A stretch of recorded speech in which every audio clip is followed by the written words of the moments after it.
আমার নবী বলে, যুবকরে তুই তওবা কর।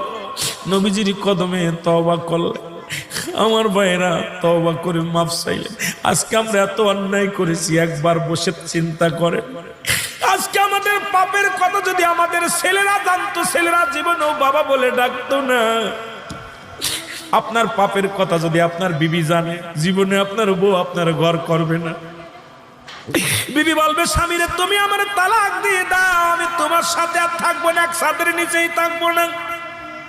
আপনার পাপের কথা যদি আপনার বাবা জানে, ত্যায্য করে দিবে। আপনার ভাই যদি জানে, জীবনে আপনার ভাই বলে ডাকবে না।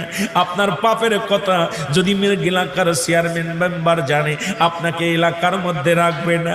এত অন্যায় করার পর আমার আল্লাহ প্রকাশ করে নাই, গোপনে পাপ করেছেন, গোপনেই রাখছে, গোপনের গোপন।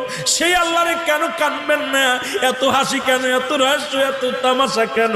একটা রাত্রে কি যায় নামাজে বসে আল্লাহরে ডাক দিছেন, আমার আল্লাহ আমি অপরাধী, আমি পাপী, আমি কত অন্যায় করেছি। যদি দুনিয়ার মানুষ জানতো, আমার এই দুনিয়ার মধ্যে জায়গা হতো না।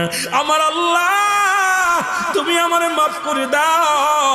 কারণ যিনি গোপনের গোপন, তিনি কত ভালোবাসে তার বান্দা বান্দিরে। আজকে কোনো কিছু প্রকাশ করে নাই। আজকে আপনার পাপের কাজগুলো আপনাদের প্রকাশ করে দেন নাই। সেই আল্লাহর দরবারে কাঁদার দরকার আছে কি না? আমার ভাইয়েরা, মাঝে মাঝে চিন্তা করি, আল্লাহ